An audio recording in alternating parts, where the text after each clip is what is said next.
Já passou 907. Falta um a menos, me inscrevi. Fala, tio. Gostei da pergunta. Qualquer pergunta do Felipe Dias que eu não vi, gente. Fale um pouco sobre a relação de nicotina com a depressão e ansiedade. Ajuda ou melhora? Ou atrapalha? Falei errado. Então, quantidade de nicotina tem a ver com... Então, do que eu li a respeito da nicotina, até um certo ponto ele é estimulante.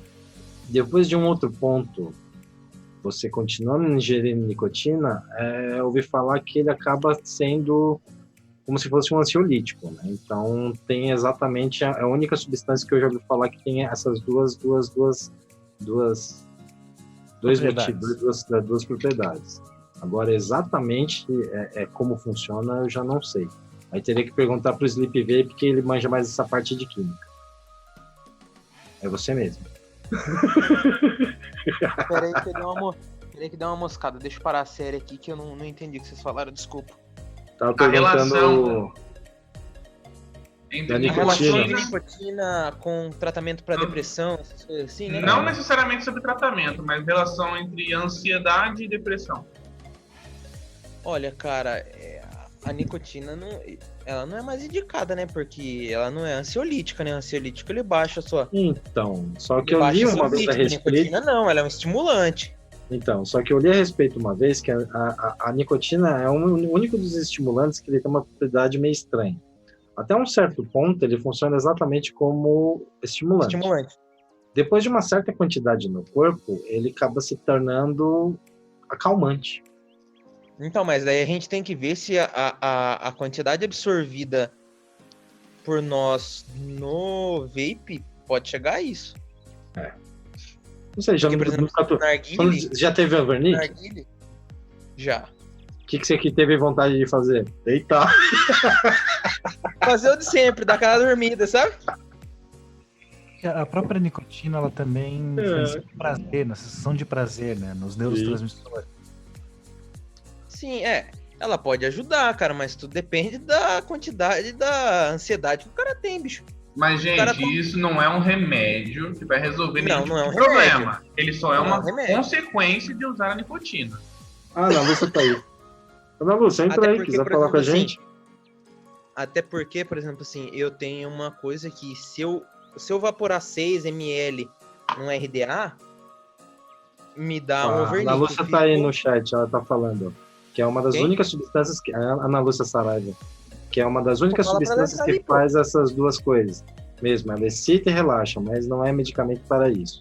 Para quem não me conhece, eu conheço a Ana Lúcia. Entra aí, Ana Lúcia. Se ela puder entrar pra bater um papo com a gente, vai ser muito legal, cara.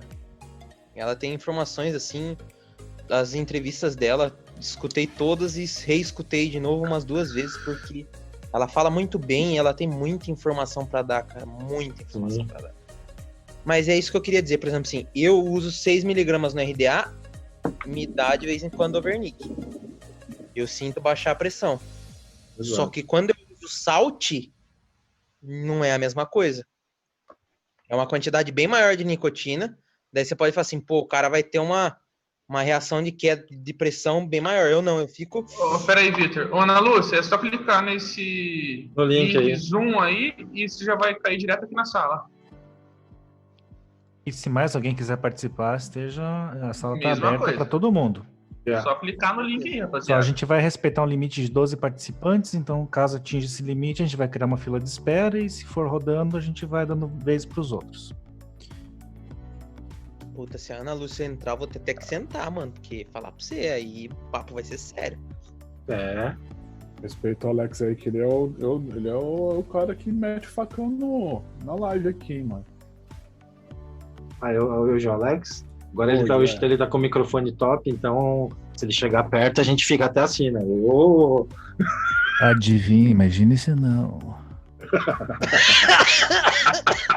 Tá andando muito com o JB, hein? Damn! Chega perto desse microfone e fala assim: prazer. No meu caralho. Aí, Ana Lúcia. Admitida. Com certeza.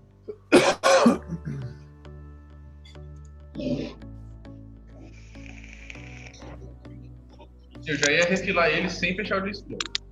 Bonito. Mas daí o que acontece? Inunda o deck, é isso? Eles correm, ele passa inteiro. Peraí, Vitor. Ô, Ana Lúcia, embaixo, no seu canto esquerdo inferior, tem um negocinho de câmera. Você clica, tem um X vermelho, você clica lá.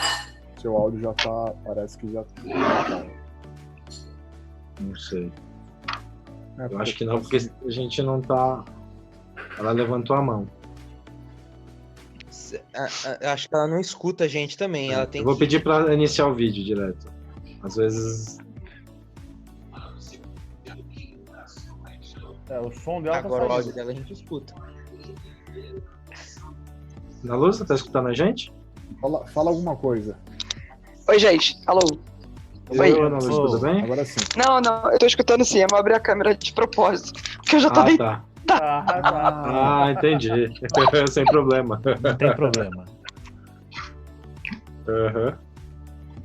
Eu acho que alguém já antecipou, é isso mesmo. A nicotina, nessas quantidades, nem mesmo nas quantidades que são vendidas como terapia de reposição no Brasil, ela não é indicada para tratamento nem de ansiedade e nem de nenhuma outra coisa na sensação, no caso do que é vendido na farmácia, mas ela tem essa propriedade de estação e de relaxar por conta da ativação que ela faz na região cerebral, onde vocês também comentou. Mas tá com propriedade, tem que procurar um ansiolítico. Tá com problema de outros problemas, não é um medicamento para isso, é uma consequência, como alguém também comentou. Sim. Exato.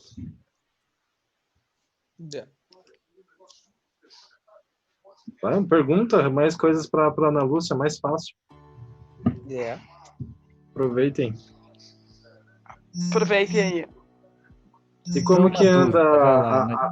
por causa do Mamona aí, essa parte de mercado afora, mercado ao redor do mundo, que eu sei que você também acompanha bastante essa parte de mercado, né? Principalmente do tabaco aquecido, que está no Japão e outros países. E aqui no Brasil, principalmente com essa parte do Mamona aí, no caso do vírus. Então, você está falando com a Covid? Isso, exato. Você falou com relação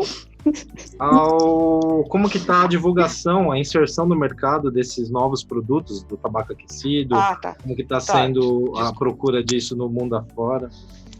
Tá, beleza. Então, a posição, eu represento a British American Tobacco, na verdade a Souza Cruz, né, que é membro da BAT. A gente é uma empresa que opera em 180 países, então a nossa empresa é com um segmento que a gente fala de multicategoria. E nesse segmento de multicategoria, você oferta uma série de produtos e você deixa o consumidor fazer essa escolha. No caso dos países asiáticos, o Japão e a própria Coreia, algumas vezes pelo próprio tipo do mercado, o Japão tem muito esse contexto que a gente chama, os marqueteiros chamam de consideration. O cara se preocupa muito com o próximo, as casas são pequenas, ele quer fumar onde ele quiser, então lá o produto de tabaco tem um consumo muito maior, muito relevante que outros países. Disparado, os Estados Unidos hoje é o maior país consumidor desse tipo de produto, então ele varia de país para país. E eu também acredito que a regulamentação vai acabar sendo um fator determinante para esse tipo de coisa, né? Então, o Japão também é um exemplo disso, né? Vaporizador com nicotina não é permitido no Japão. Isso também explica o sucesso lá dos produtos de tabaco aquecido. Então, é um mercado crescendo. A BAT recentemente fez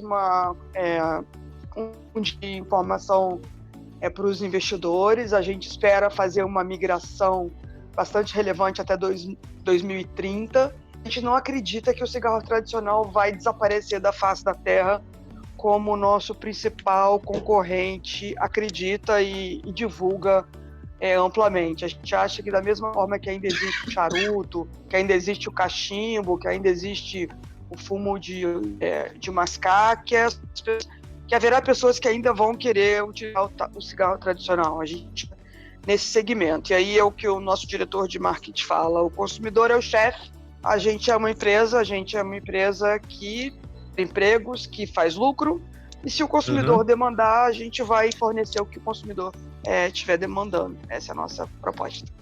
Sim, e em relação ao vírus e o vape, né? Porque, querendo ou não, a gente escutou, querendo ou não, que as pessoas que vapeiam têm mais chances de pegar, na verdade, e tem pessoas que falam, não, é muito pelo contrário.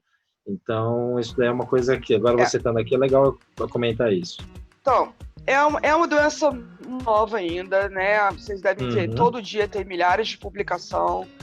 Tem pessoas que ficam diariamente compilando todas as publicações que estão saindo nessa área, até mesmo para ajudar os médicos e as pessoas que estão lá na beira do leito a tratarem os pacientes com isso.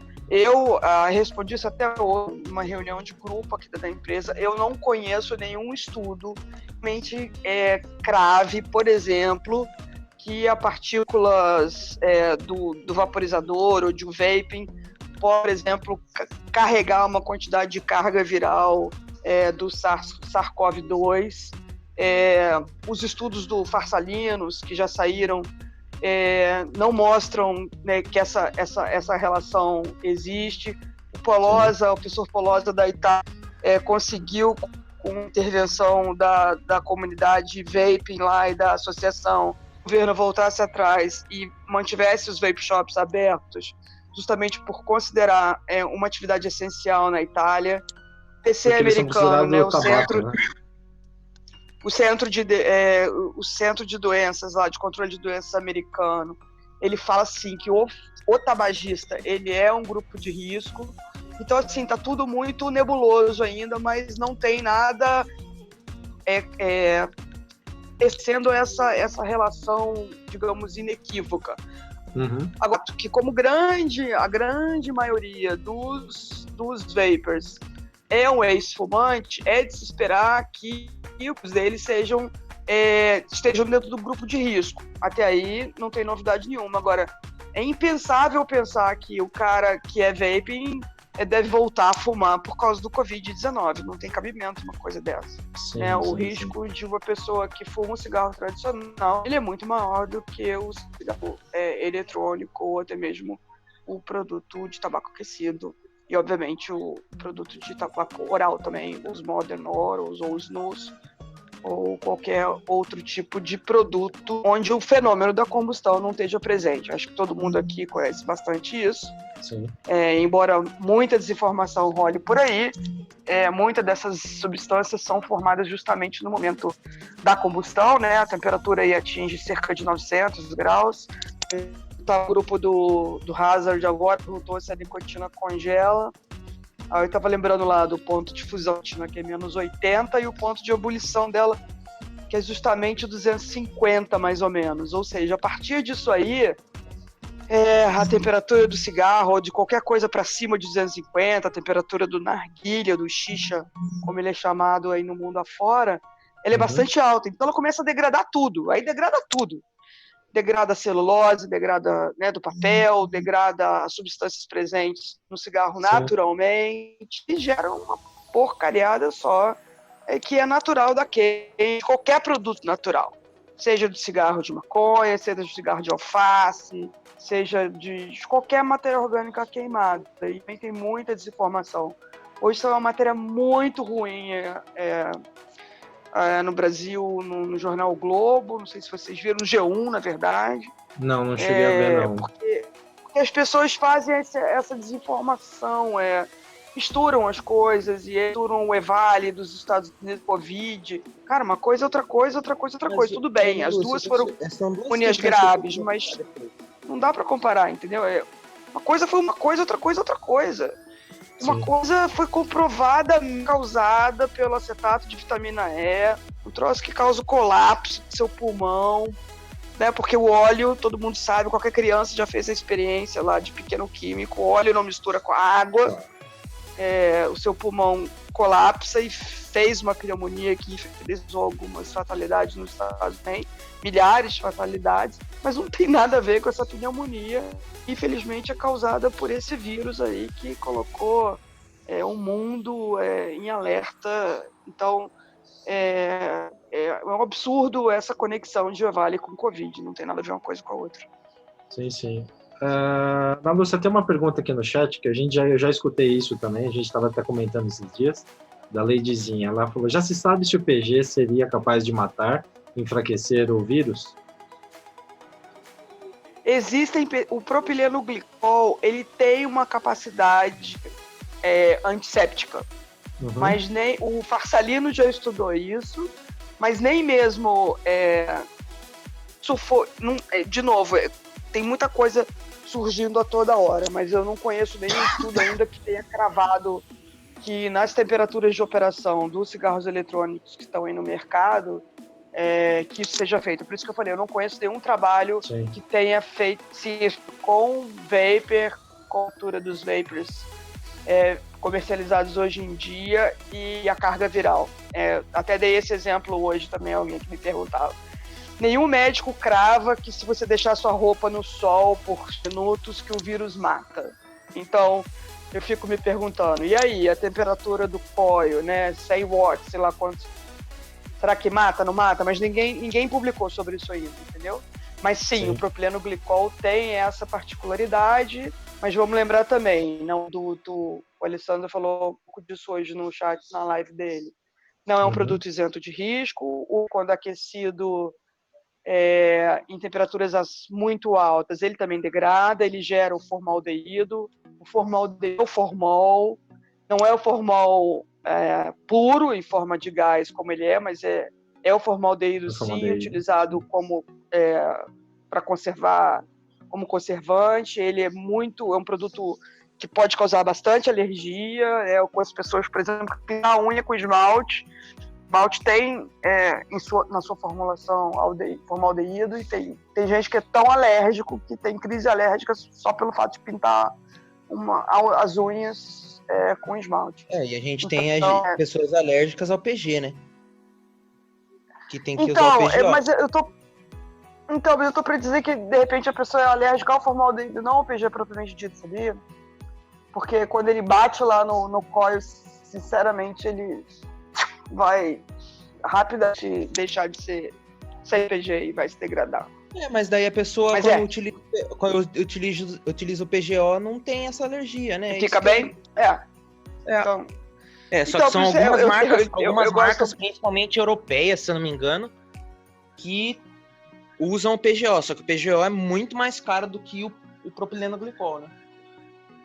Eu gosto muito de uma professora que eu tive, ela dizia, gente, cada organismo é um organismo, Então essa história de que o remédio funciona para significa que funciona para outro. Isso aqui, principalmente é muito comum aqui no Brasil das pessoas se auto-medicarem, não é porque funciona para um que vai funcionar para o outro. Cada indivíduo é um indivíduo. Isso também é uma verdade no vape. Principalmente sobre o tabaco aquecido. O tabaco aquecido, ele usa um cartucho de tabaco, né? De tabaco. Isso. E faz a desidratação desse cartucho, correto? Numa certa temperatura. Eu não diria que é a desidratação. Ele é um cartucho de tabaco. O tabaco não é o mesmo tabaco que está no cigarro tradicional. Fumo, ele é fumo de verdade, mas ele é um fumo reconstituído. Ele é um fumo que foi cultivado de forma mais homogênea, porque não adianta você gastar milhões numa tecnologia para fazer toda uma patente, para você garantir que aquela temperatura é milimetricamente controlada, e aí você tem um fumo que foi plantado num solo cheio de metal pesado, ou que foi utilizado um agroquímico, ou que foi plantado num solo arenoso, cheio de sílica, enfim. Ele é um produto diferenciado, ele é constituído, tratado, e ele é, então, aquecido, por isso o nome, tabaco aquecido, nesse forninho metálico. Dependendo do fabricante, a patente muda, né? Existe o fabricante, que é o concorrente da BAT, que essa temperatura vem de dentro para fora, é como se fosse um pips que é inserido, uma lâmina que é inserida dentro desse tubo, a temperatura vai de dentro para fora. O produto da BAT é diferente, é como se o forninho abraçasse esse tubo que vem de fora para dentro. O que acontece ali é um processo de aquecimento lento, onde o produto vai sendo, você pode até chamar de desidratação, mas é uma das etapas. Ele passa pelo cozimento, lembra um pouco essa coisa da comida. Primeiro você aquece, depois você cozinha, você tosta, depois você torra, ali termina, né? Não tem como você mais tirar ou carrear nenhum aroma dali. Com essa temperatura subindo, não só a nicotina, como eu comentei, que ela acaba fazendo o ponto de ebulição dela em 250 graus, então, aos 250 graus, ela passa do líquido para o gás, então ela evapora e vai embora, mas ali, abaixo desses 250, todas essas substâncias presentes no fumo, essa sensação de aroma, que os índios já conheciam lá, quando eles moravam nas Américas e que os eles chegaram lá, essas substâncias também evaporam e dão essa sensação que o consumidor tanto gosta, de essa mistura de aromas, e a nicotina entrega também o prazer que ele gosta. Então, o funcionamento do tabaco aquecido é esse. E aí chegou um tempo que você não extrai mais nada dali, você tem que jogar aquele cartucho fora e pegar outro. Sim. E por que tem algumas cápsulas desse tabaco aquecido que eu ouvi falar que pegam fogo, por assim dizer, é possível como basicamente pegar um isqueiro e acender, e outros não? Sendo que deveria esquentar e pela desidratação fazer. Não, o tubo, o tubinho, isso. É isso? Tá. Exato. Tá, esse tubo, ele foi construído e desenhado para que a pessoa não fumasse ele, como se fuma um cigarro tradicional, tá? Essa é a ideia, porque ele foi construído para ele ser utilizado nesses forninhos, né? Tanto o produto do concorrente, da Philip Morris, que é chamado IQOS, como o produto da British American Tobacco. Acontece que acho que é até natural e curiosa, as pessoas começaram a acender para ver, né, como é que aquilo ali funcionava. As empresas corrigiram isso, porque esse não é o intuito, o produto não é para ser aceso propositalmente pelo isqueiro. As empresas começaram a trabalhar com foil, uma folhinha fina de alumínio, na composição dos tubos de tabaco, justamente para impedir que isso seja feito. Porque se as pessoas começarem a comprar esses produtos e usarem ele em combustão, se ele pegar fogo, acabou o objetivo pretendido, né? Então foi deliberadamente que as empresas corrigiram o desenho desses tubos de tabaco, começaram a usar alumínio na sua construção para impedir que eles fossem acesos. Algumas foram adaptadas mais rapidamente que outras. Pode ser que aconteça de você ter visto um que acende e outro que não acende mais. Mas isso, sim. Essa formulação já foi corrigida. Eu tinha escutado. Quem me falou isso, na verdade, foi o próprio Hazard, né? O Hazard tinha comentado que ele estava com lá e ele acabou acendendo um para experimentar, ver como que era a situação. E realmente ele falou que um deles ele acendia. Era possível até tragar como se fosse um cigarro. A ideia é que isso não aconteça. Então, a ideia essa correção foi feita, pode... A gente reclama de vapor que faz merda. Tudo bem. O Hazard, ele é um divulgador. Na verdade, ele tem que testar e fazer as merdas que todo mundo faria. Poderia fazer. Exatamente. Mais do que certo. Uhum. É porque, querendo ou não, ele todo mundo faz merda na vida, vai. Exatamente. O tabaco, pro tabaco aquecido, ele é reconstituído com VG e PG, né? Ele é mergulhado numa solução de VG e PG, né? Ele antes de ser seco, ele também usa o glicerol. Não me lembro agora. Bom, aí eu já tô abrindo a formulação. Mas ele leva um umectante, vamos falar assim. Cada fabricante vai ter o seu umectante para poder fazer a folha, porque como eu falei, ele é um fumo reconstituído. Ele tem o tabaco normal, granulado, então para fazer a folha, ele tem que ser umidificado, né, para poder ser cortado novamente. Então ele usa, assim, um umectante. Sim. fazer uma por isso que ele pergunta pega que é uma... fogo, né, velho? Porque ele tem alguma coisa ali que dá pra pegar fogo. E ele é uma folha, não deixa de ser uma Por folha. isso que eu tô falando que os mais modernos já fabricados em fábricas que foram adaptados a uma folha de alumínio para impedir que ele pegue fogo. Nossa, O cara não maravilha. fazer isso. Quem queria fazer a pergunta? Eu queria fazer uma pergunta, se o tabaco aquecido ele vai ter algum tipo de sabor, um flavorizante, ou, por exemplo, como tem o Marlboro Blue Ice, como tem o sabor... Já tem. Já tem? Já tem. Tanto o produto comercializado por todas as grandes empresas, sabores. A gente encontrei até com Hazard lá em Medellín, na Colômbia. Tem outras empresas menores também agora, tem nada a ver com as empresas de tabaco, já vendendo tabaco aquecido.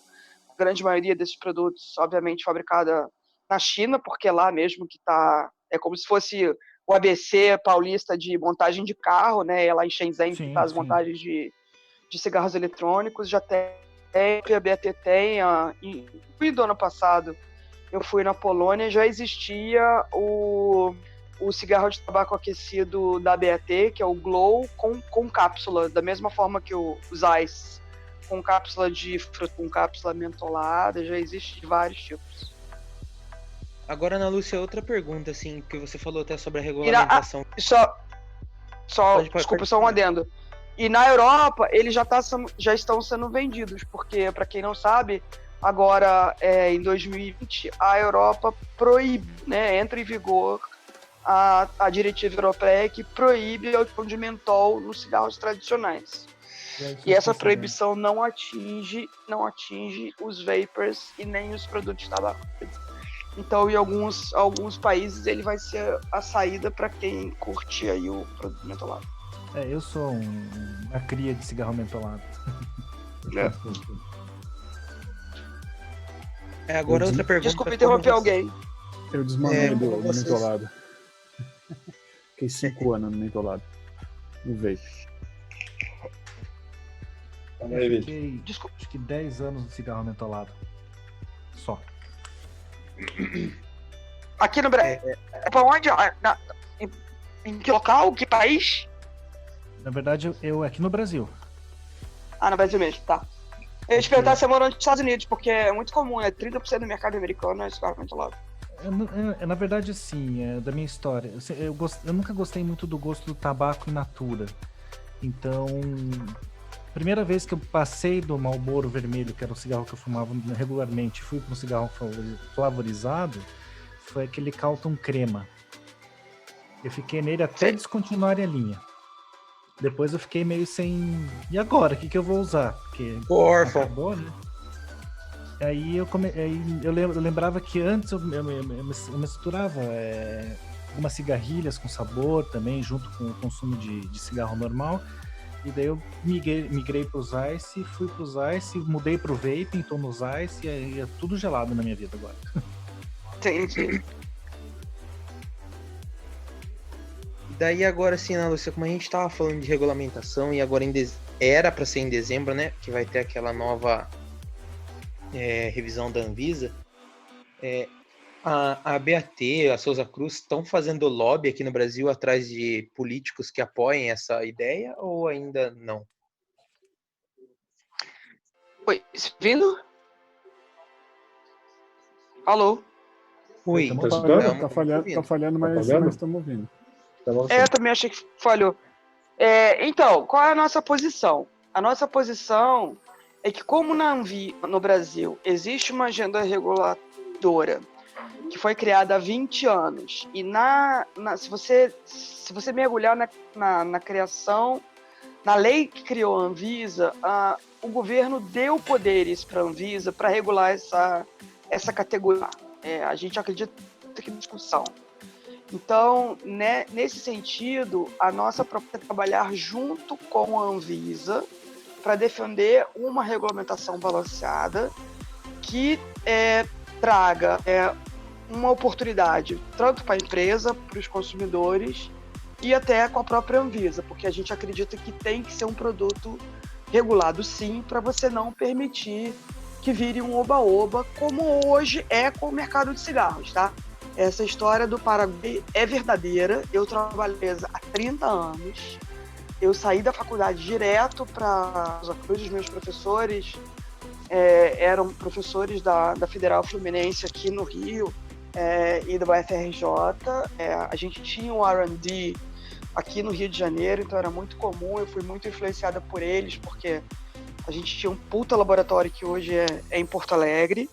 E eu vivi essa transição toda da indústria, eu vi isso tudo acontecer debaixo do meu nariz. Então, posição é que não adianta muito discutir com a classe política, porque essa discussão não vai se dar no Congresso.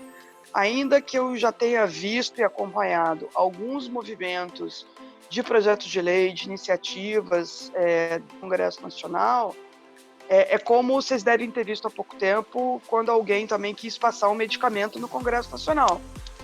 Vai chegar no Supremo, os caras vão derrubar, porque aqui tem uma agência reguladora. E quem aprova medicamento, tabaco, agrotóxico, cannabis, nesse país é a Anvisa. Ninguém vai, a não ser que recriem a lei de criação da Anvisa. Então, enquanto houver Anvisa e essa lei de criação da Anvisa estiver valendo, esse debate tem que acontecer lá dentro. Então, o que a gente faz? A gente lutou para que esse assunto fosse incluído na agenda regulatória da Anvisa, né? Porque quando eu comecei a trabalhar com a Anvisa, eu vim trabalhar nessa área de External Affairs, na Souza Cruz, nessa área, quando eu saí do R&D, do P&D.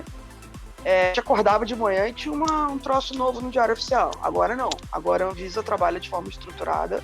Ela coloca os temas que ela quer discutir na agenda.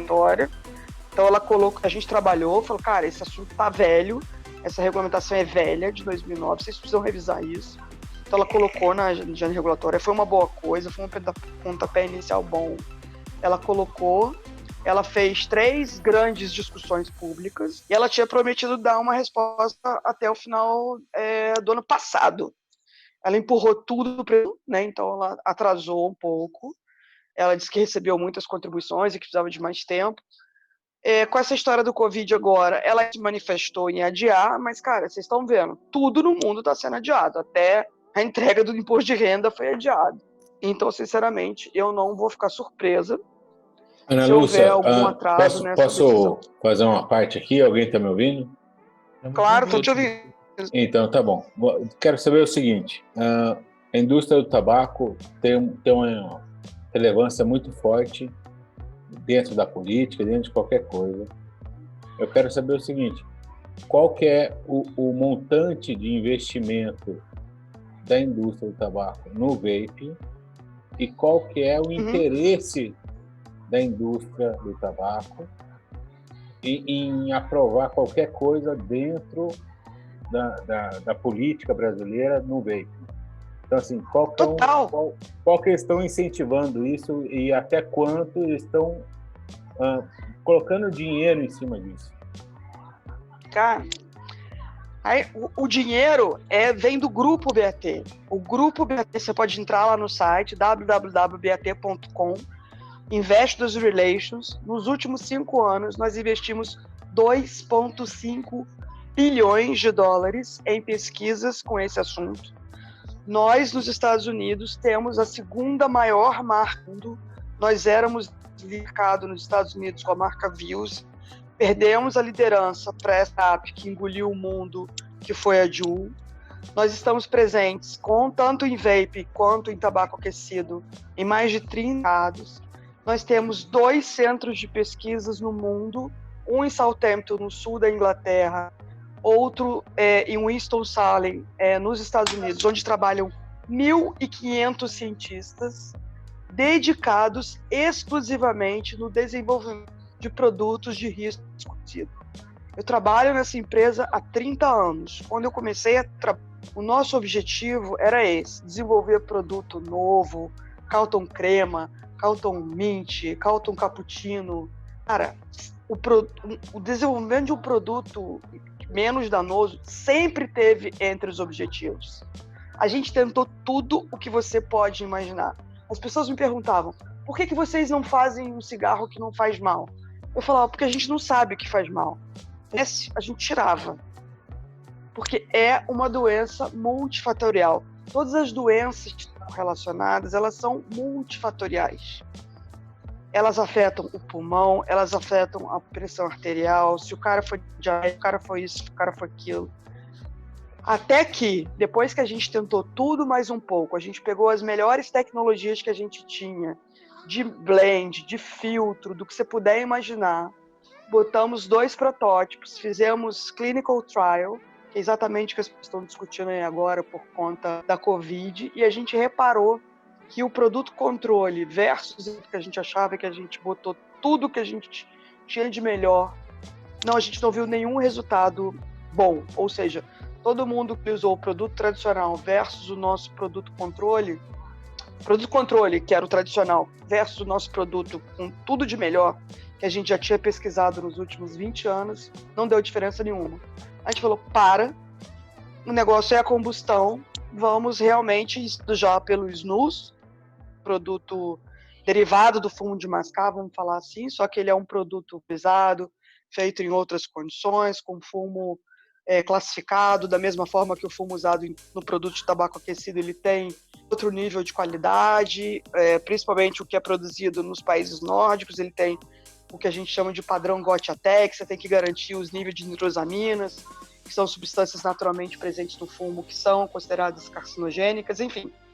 A gente, isso, aprendeu também com quem patenteou o cigarro eletrônico, começamos a comprar em menores e colocamos, então, os nossos 100 anos de investimentos e pesquisa, e gente como eu que aprendeu, não na faculdade, mas nos laboratórios da Souza Cruz, da Reynolds, da Brown Williamson, da British American Tobacco, a conhecer a planta, a conhecer tudo sobre esse produto, a procurar, a desenvolver o que a gente está desenvolvendo na categoria, onde houveram um demandante, um consumidor que quer um produto de menor risco, a gente vai fazer. Se o cara quiser um cachimbo, a gente vai fazer. Se o cara ali nos países nórdicos lá quiserem os snus, a gente vai fazer. E a gente vai fazer sempre da forma mais responsável, sempre visando o menor risco. Porque vamos entender, gente, isso também é a sustentabilidade da empresa. É isso. Pesquisas avançaram. Cada vez, quando eu estudei, quando eu comecei a trabalhar... Pode falar. Se você pode manter um consumidor que vai usar isso dos 18 anos, né? Vamos falar assim, né? Dos 18 anos até os 100, por que você vai fazer um produto que vai matar o cara com 50? Quando eu comecei a trabalhar, a gente ficava preocupado ali com o alcatrão, com a nicotina, com o monóxido de carbono. Hoje a gente tem equipamentos que medem substâncias em parte por bilhão, em ppb, em parte por milhão. Então, assim, a ciência avançou muito e a indústria mudou, e a gente também mudou. Então, hoje a gente acredita que com esse aprendizado todo, a gente tem muita coisa a pegar. Mas, de novo, a invenção do vape não foi uma invenção nossa. Sim, comemos mosca, vamos dizer assim, não era o foco core business, mas hoje acho que a gente pode usar toda essa expertise que a gente adquiriu nessa centena de anos aí que a gente trabalhou com o produto tradicional e utilizar todo o nosso arsenal de pesquisa, de conhecimento para poder fazer um produto de qualidade, de forma responsável, sem utilizar de práticas de marketing mesmo, que nós aprendemos com o passar dos anos, que é um erro, né? Coisa que aconteceu aí nos Estados Unidos e que, se não tivesse acontecido, talvez a gente estivesse discutindo uma regulação adequada agora para o Brasil. Esse escândalo que houve nos Estados Unidos, esse boom que aconteceu de jovens consumir esse produto sem nenhum tipo de regulação, sem nenhum tipo de controle de nicotina, sem nenhum tipo de controle da idade que esse produto estava sendo vendido, deu no que deu, e isso causou, e é compreensível se você entender dessa forma, se você se colocar nos pés da Anvisa, do INCOR, do INCA, causou a ira toda nas autoridades de saúde do mundo inteiro, e é por isso que essa discussão tomou esse pé que tomou. Se a coisa tivesse sido tivesse feito uma transição mais e e razoável, talvez a discussão tivesse num patamar mais adequado. Faz sentido o que eu tô falando? Sim, opa, sim, faz sentido. Falou que se o mercado se posicionasse diferente, fosse em épocas diferentes, talvez o Brasil já teria sido legalizado há um tempo, a gente já teria pensando de uma outra forma. Sim, não sei. É que entrou muita gente, muita empresa pequena, virou um boom mercado. Muita gente começou a ganhar dinheiro com isso, e aí é essa confusão toda. E é isso que a gente está tentando demonstrar para a Anvisa, voltando para o colega que falou qual é o que você está investindo. A gente está investindo nisso, mostrar para o governo que o consumo já está acontecendo e que a gente tem a obrigação, como uma empresa que já produz um produto dentro dos padrões de qualidade, um produto de risco, que a gente faz da melhor forma possível. A gente tem que oferecer para vocês, consumidores, esses padrões e elevar para o produto tradicional. Não pode, cara, as pessoas ficarem comprando, sei lá de onde que as pessoas estão fazendo essa nicotina. Qual é a pureza dessa nicotina? Eu falava há pouco, não sei se alguém viu lá na hora que eu teclei rapidamente, a nicotina é um alcaloide. Eu já extraí nicotina, muita nicotina de planta no laboratório. Ela sai agarrada com mais 3 alcaloides, que nem o etanol e o mel, né? O etanol dá essa ondinha que a gente gosta na caipirinha, e o metanol mata, faz ficar cego.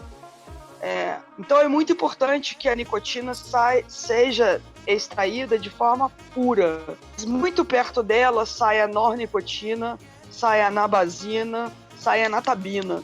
Esses outros alcaloides, eles se degradam com a temperatura, com a luz, com o calor. O que as pessoas estão consumindo? O que vocês estão consumindo? Alguém já olhou essa nicotina? Alguém já mandou analisar a nicotina que está subindo? Vocês têm certeza que é nicotina pura? Ah, mas eu confio no cara que está me fornecendo. Como é que eu vou confiar no cara que trouxe ele para o Brasil? O sol, o container que ele tomou lá no porto, a temperatura da lata daquele container, que ele ficou quantos dias até ele entrar no Brasil. Entendeu? É isso que eu chamo. Então, cara, a Anvisa proibir não é a solução. A Anvisa tem que regular e ter padrões. Só vai entrar se a pureza for tanto, a nicotina vai ser o limite tanto. É isso que tem que acontecer. Para quando acontecer essa merda que aconteceu nos Estados Unidos, o regulador saber o que estava lá. 6 meses antes da gente botar um produto na rua, o regulador sabe o que tem dentro do meu produto. Nos Estados Unidos, tiveram que abrir uma investigação porque os caras não sabiam o que a galera estava fumando. Não sabiam o que estava dentro do Dunk Vape. Porque agora, mesmo com essa confusão toda, até dia 20 de maio, os caras informarem que tem relação dos produtos vendidos nos Estados Unidos. Até hoje, ninguém sabe. Então, tudo que você põe para dentro do seu corpo é muito sério. Eu falo isso como farmacêutica, é muito sério. Mas eu vejo assim que, por exemplo, assim, a gente tem alguns produtores de juice nacional, eles não vão aguentar, digamos assim, uma regulamentação. A maioria deles não vai aguentar uma regulamentação. Cara, a regulamentação não necessariamente custa dinheiro, é só estabelecer regras. Eu não gosto de fazer essa associação porque as pessoas interpretam errado e dá. Olha a história da cannabis. Tem regrinha. Você consegue fazer a palavra regra não sai da minha cabeça, mas você consegue estabelecer uma regra que aí se a planta criada ou cultivada na temperatura tal, na data tal, corta no tanto, ela vai ter tanto de CBD e THC. Você pode estabelecer regras e você consegue garantir de que o seu produto está dentro da qualidade. Isso não significa que a regulamentação vai pagar taxa na Anvisa, que vai custar milhões.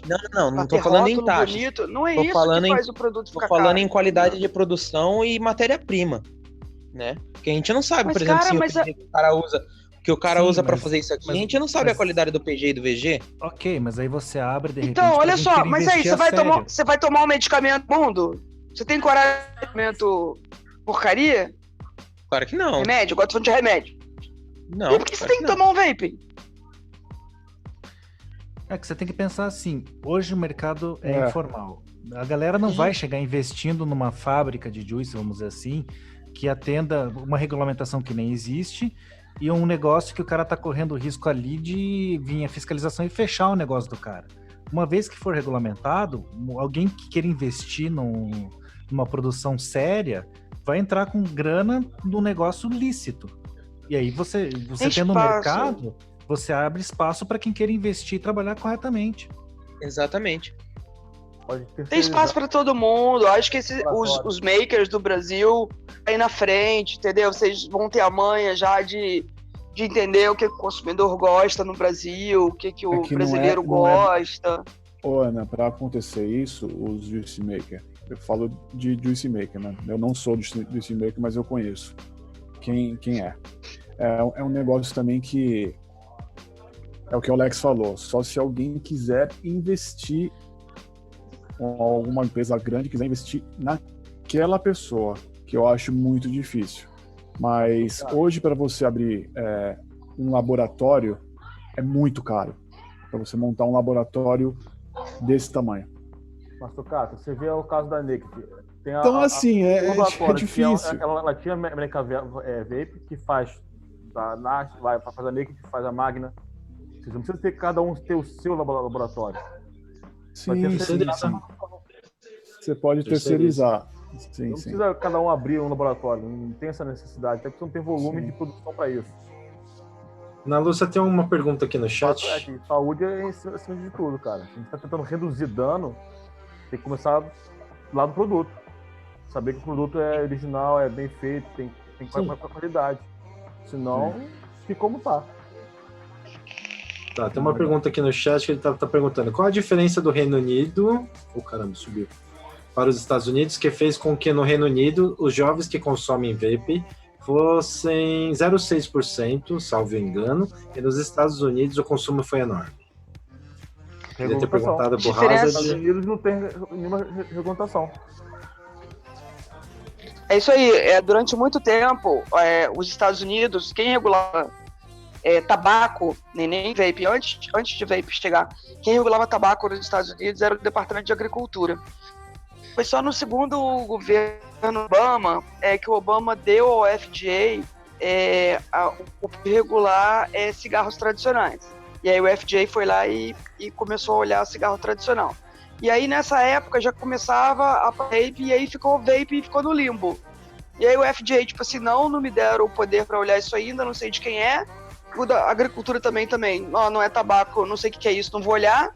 E aí, cara, ficou solto. O que aconteceu na Europa? Quando começou a aparecer na Europa, foi mais ou menos em 2009, 2008, quando começaram a aparecer os primeiros produtos, a diretiva europeia, a comunidade europeia se uniu esses produtos na diretiva europeia e estabeleceram medidas, dentre elas quantidade de nicotina, deram umas bancadas, por exemplo, produto sem nicotina é liberado, não tem regulamentação nenhuma na Europa. Isso é motivo de criticismo por muita gente, inclusive pelas autoridades da Inglaterra. Isso que fez essa grande diferença. E aí, nos Estados Unidos, né, um país com muito dinheiro, muita startup, e aí começaram a aparecer empresas como essas que eu comentei, e aí tomaram o mercado e viram os grandes unicórnios aí, que é a palavra da moda das empresas milionárias que ascenderam justamente nesse vácuo regulatório. Porque o que o pessoal aqui não entende é que nos Estados Unidos não há regulamentação. Ele é liberado, não há regulamentação nenhuma. Não é que liberado, não é proibido. Agora, não é proibido, é verdade. Não, é mais que isso, gente. É liberado. Eu diria que antes do EVAL é liberado mesmo. O menor podia comprar nos Estados Unidos. O menor. Não tinha nada. Na Europa já era proibido por menores há muito tempo. Nos Estados Unidos não tinha nada. Nada. Até o EVAL acontecer agora, no final do ano passado, um menor podia comprar sem o menor problema qualquer produto dos Estados Unidos. Não era proibido. Podia fazer propaganda para menor, podia tudo, né? Cigarro. Podia tudo. Podia tudo. Aqui no Brasil Bem também errado. pode. O menor compra o cigarro. Compra, mas não deveria poder. É, mas pelo menos tem uma lei federal. Tem a lei, mas ninguém dá compra. confusão.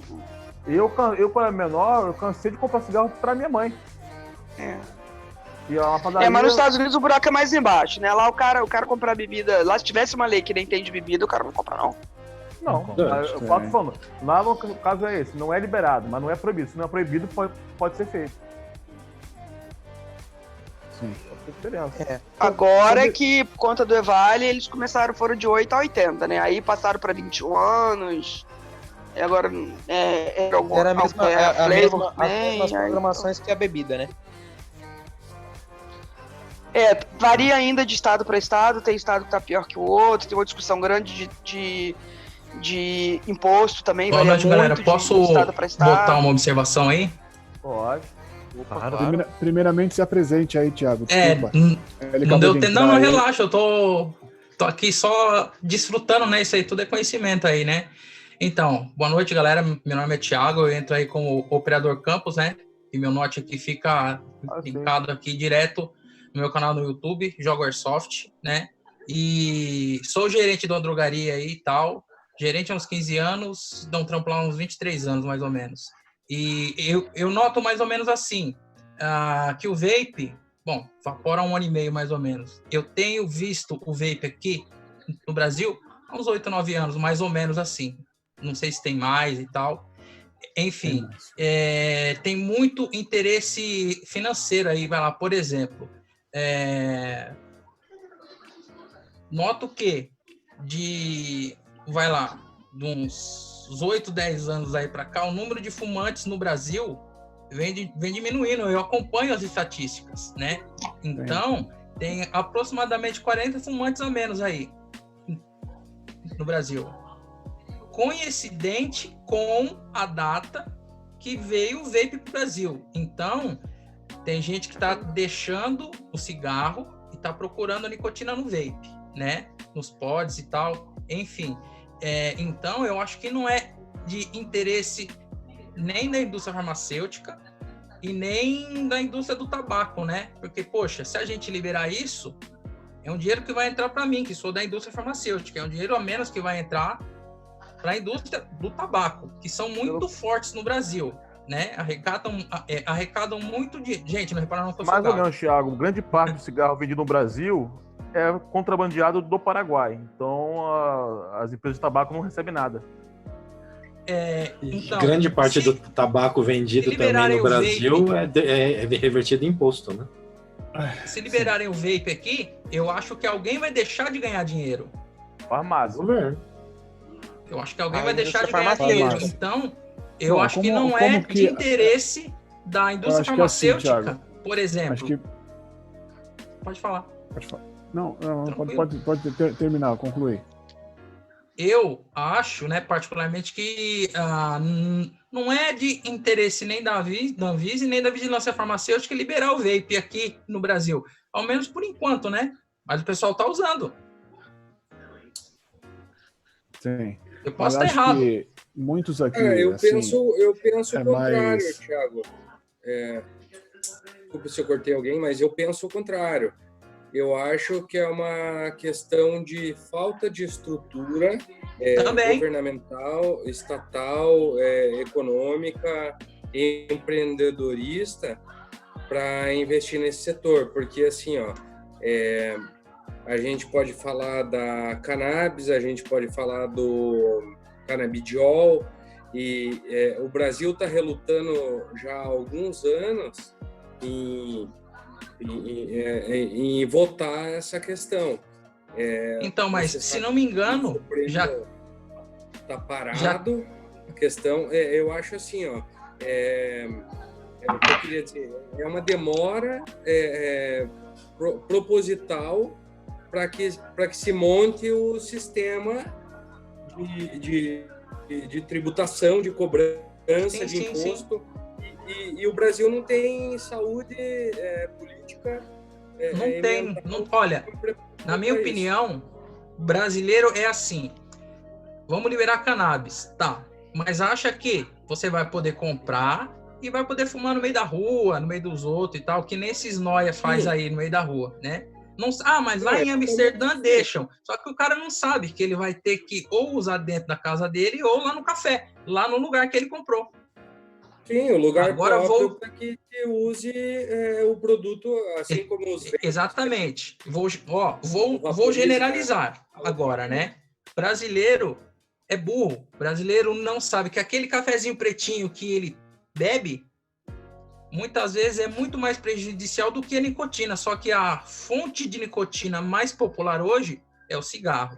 Só que a gente aqui todo mundo sabe que, na realidade, nicotina não mata ninguém, e sim o que vem agregado nela junto no cigarro ali. Sim. Exemplo, eu tenho parentes que são viciados em Coca-Cola. Eu não sei por que eu sou viciado em Coca-Cola, por causa da cafeína que tem ali. Dependência química também. Mas fale, Ana. Não, é só para fechar que eu tô quase virando abóbora aqui. Mas eu queria só apontar uma coisa para você, que acabou de falar um ponto relevante. E aí eu tenho que até quase que medir as palavras aqui, porque eu começo a misturar a minha posição enquanto pessoa, com a minha posição enquanto representante da indústria, né? Mas para a gente entender um pouco essa coisa do Brasil, a gente tem que olhar para o Brasil. Muito orgulho desse programa de tabagismo que foi criado pelo Instituto Nacional do Câncer no Brasil, uma instituição que dispensa apresentações, onde pessoas muito competentes, enfim, muito boas trabalham. Eu sempre comento que se um dia ficar doente, é lá que eu gostaria de ser tratado. Mas, infelizmente, as pessoas que trabalham nesse instituto, elas cuidam da doença, elas não conhecem o produto. E como elas cuidam da doença, elas são impactadas né, por todas essas consequências, pela emoção e por tudo. E aí, quando elas são impactadas por isso tudo, elas não conseguem, por exemplo, diferenciar, e acabou de comentar, quando elas olham essa curva que o Brasil realmente trouxe da redução de tabagismo de 35% para os níveis que hoje eles informam que é de 9,3%. Esse é o número oficial do 9,3%, não é o número, eu vou explicar por quê. Eles não consideram, por exemplo, que esse número de 9,3%, ele não mede justamente esse produto que está em janela, que está entrando pelo Paraguai. Hoje, 57% do mercado está dominado por essas empresas que operam na ilegalidade. O Paraguai hoje tem 16 fábricas de cigarro. R$2 a R$3 uma carteira de cigarro. Exatamente. Então, quando o governo brasileiro mede essa incidência, ele não enxerga esse que está entrando, porque ele faz a conta pela arrecadação. Então, como quem arrecada é só a empresa legalmente estabelecida, Leis, Souza Cruz, filho de JTI, ele não vê esse buraco que existe. Então, isso é um ponto relevante que tem que ser considerado.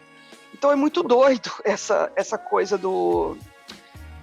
de você trabalhar com esse histórico. Presta atenção nisso que eu acabei de falar. Tem que olhar para trás. Tem que olhar, por exemplo, que quem desenhou a Convenção Quadro contra o controle de tabaco foram 2 embaixadores do Brasil. Então, o Brasil tem um histórico, né? Foi o segundo país no mundo a colocar as imagens de tabaco no PEC. A gente tem que olhar para isso tudo e entender por que o Brasil tem tanta fama nessa coisa do tabagismo. E aí vou falar do ponto que aí eu estou falando com física. Hoje, o programa de controle de tabagismo no Brasil, ele está baseado na história do protocolo de parar de fumar com terapia de reposição de nicotina. Se vocês entrarem em derem uma olhada no Diário Oficial, vocês vão ver quanto que o governo gasta e compra de medicamento para distribuir no posto de saúde para as pessoas pararem de fumar. E aí vocês vão entender um pouquinho o link que o colega aí falou com a indústria farmacêutica.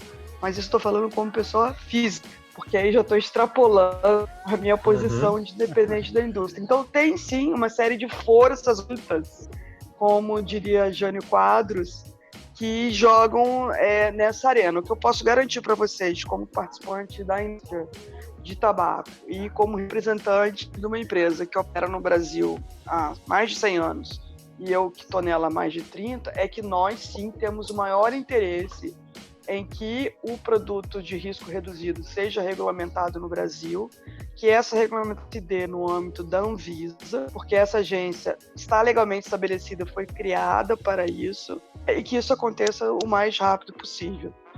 Que tem outros interesses? Tem, mas eu acredito que hoje eles são muito mais, sob o ponto de vista de saúde pública no Brasil, por conta da história do Brasil no controle de tabagismo, do que qualquer outra coisa.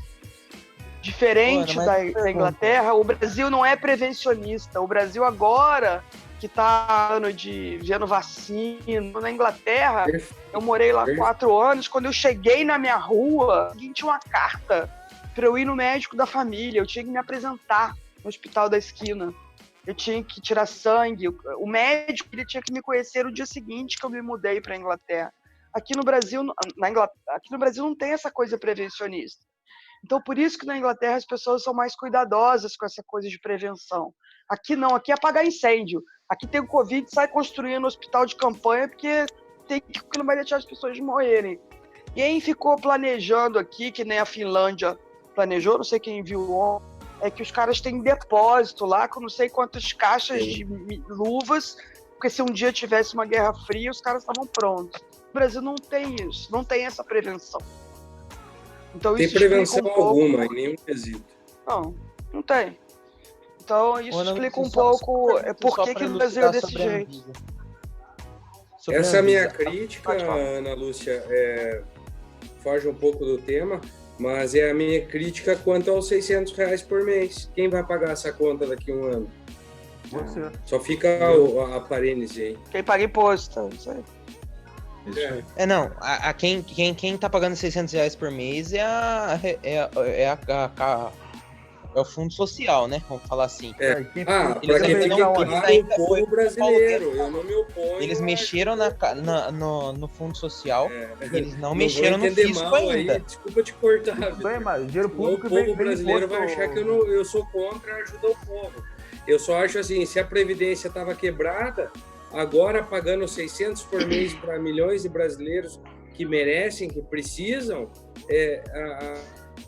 a gente vai ter muito mais dificuldade daqui para frente. Fechei a parêntese. Continua, Ana Lúcia. Então, e daí a questão da Anvisa... Não, eu terminei. Alguém queria falar da Anvisa? Pergunta aí.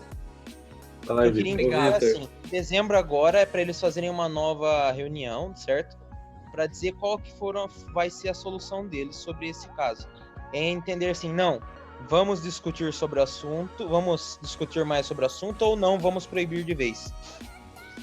Não, é o seguinte, é uma pena que eu não consegui pegar o link aqui para vocês. Quando eles colocaram esse assunto na agenda regulatória, eles planejaram fazer uma série de ações. Eles planejaram fazer audiência pública, que eles fizeram. Eles planejaram fazer uma consulta direta para as indústrias e para as pessoas interessadas, eles não fizeram. Eles planejaram fazer uma análise de impacto, que eles não fizeram. E a última etapa dessas várias coisas que eles não fizeram seria uma decisão final sobre vamos rever a resolução que existe, que é a resolução 14, ou não vamos rever. Se forem rever, vamos colocar uma outra norma para consulta pública. E aí eles publicariam uma nova regra e perguntariam ao público em geral. O que vocês acham da nova regra? Essa proposta seria mostrada a público em dezembro desse ano. É isso. Mas até que isso aconteça, tem uma série de coisinhas, tem um calendário no site da Anvisa. Se vocês derem uma fuçada lá, não é difícil de achar. Tem umas coisinhas, vocês vão na área de... tem tabaco, assim, no canto esquerdo. Então tem uma série de coisas que eles têm que cumprir até dezembro. E como eles não cumpriram nada ainda, é que eu falei que eu não ficaria surpresa se isso não acontecer. Agora, para fechar o meu momento abóbora, para botar um pouco mais de conversa... Falta 3 minutos. Que vocês falaram de brasileiro, agora eu vou botar fogo na fogueira. Cara, vocês, eu falei isso lá no VaporaCast, já falei com o Hazard algumas vezes. Quantas associações de cannabis eu vi lá na Anvisa levantarem para discutir no dia que tinha reunião da diretoria colegiada para falar? Cara, mais de 8, mais de 10 associações. Sabe quantas pessoas levaram na audiência pública para falar? O Hazard mais um. Absurdo, né? Vocês têm um poder enorme, inexplorado. Vocês discutem vocês ficam ecoando essas informações entre vocês. Como diz o Hades, senta o dedo na Anvisa, senta o dedo na CTBR, fazem a voz de vocês ser ouvidas. Vocês têm uma força enorme na história, vocês piam, vocês vapeiam, vocês votam. Tem essa coisa também de não, mas eu sabe, acho se assim, organizem, Ana, sabe? Eu acho que o nosso façam mundo, barulho. Nosso mundo aqui é extremamente pelo menos eu falo do Brasil, é muito pequeno. E o que acontece? Tem gente que não tá nem aí, tem gente que liga ali na loja online, compra seu negócio, não tá nem aí, não participa de nada, que é a grande maioria. Então, assim, a nossa população é muito pequena. Então, assim, e a gente também tem os nossos, nossos trabalhos e, enfim. Mas eu acho que teria que ter se reunir mais, ir atrás, porque é fogo também, se deslocar, dinheiro para ir até Brasília, para poder participar, para fazer, para acontecer. Então, é difícil. E só para deixar, não ocupar muito seu tempo, que já deu meia-noite. Você já virou abóbora. Virei abóbora. É só uma perguntinha. Por que se fala aqui muito no Brasil sobre o que eu falo da Anvisa, né? Que não existe estudo sobre o vape, sendo que a Inglaterra, um dos países de primeiro mundo, tem isso, tem lá hoje, dentro de hospitais, dando, né, possibilidade para você largar o cigarro e ir para o vape. Eles não enxergam isso, eles não veem isso. Eu queria entender, Ana.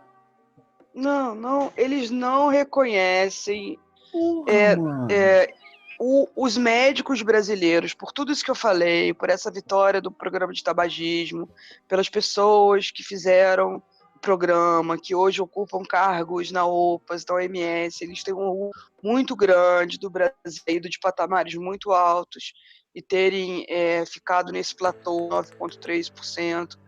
Eles não acreditam no que a gente chama de redução de danos. Eles acreditam em cessação de danos.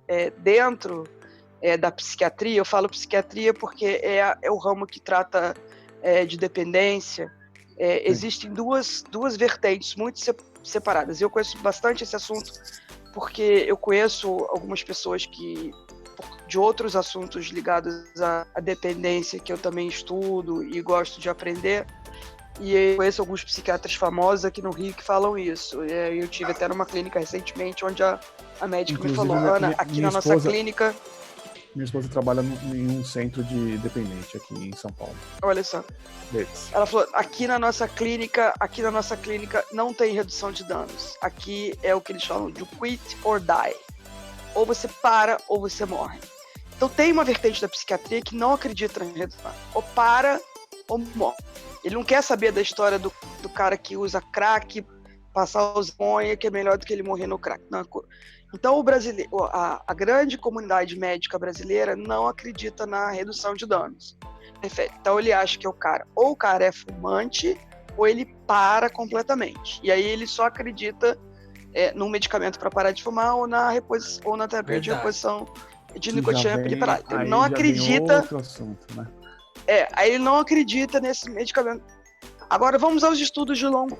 Quando você tem um medicamento novo, que nem você está vendo a discussão aí da Covid, cloroquina e etc. Quando um medicamento é novo para uma determinada coisa, né? Estou pegando esse exemplo da cloroquina porque ele é um anticorpo. Ele é conhecido para o tratamento da malária. Para o tratamento da Covid, realmente ele não é conhecido ainda. O que você precisa fazer para um troço novo? Vamos chamar o vaping de um medicamento, se caso fosse. Primeiro eu tenho que fazer o estudo de eficácia e de segurança, ou seja, eu saber que ele não vai matar ninguém. Então, no da cloroquina lá, os caras sabem que não vai matar ninguém. Mas eles precisam fazer o que eles chamam de estudo de longo prazo, que é para ter certeza que não vai ter nenhum efeito adverso. E aí são as tais histórias que vocês devem ter visto na televisão agora. Tem que fazer o estudo randomizado, tem que botar metade mulher, metade homem, bota numa clínica, colhe urina, colhe pipi, vê a pressão arterial, controla alimento. E aí esses estudos de longo prazo, eles podem ser, eles começam com uma semana, depois mês, depois faz de 3 meses, depois de 1 ano, depois faz de 2 anos. Então o que eles estão dizendo, e eles repetem esse mantra no Brasil, é que não existem Virou a abóbora, não. A Anvisa cortou ela. Não duvido. Ana? Caiu, eu acho. Acho que ela caiu. Cara, que papo da hora, velho. Nossa, tem que, muito conhecimento. Muita coisa, viu? Tem que bater palma. Tem que bater palma. Com certeza. Eu nem sabia se podia, mas eu publiquei no Instagram aqui para todo mundo vir assistir a live e acompanhar o papo aí com a Ana Lúcia Saraiva e o foi um papo assim, diríamos, inusitado, né? Simplesmente Nossa, a gente acabou uma live, ela acabou entrando no chat, a gente acabou chamando, ela acabou aceitando. Muita gente, né? Sim. Nós a falar poema. Abóbora, né? Bom, a gente pegou ela na cama, né? Pensa no, Que isso? no início do nada que foi. Pegou mal. Deixa eu pegar um negócio pra beber, peraí. Alex.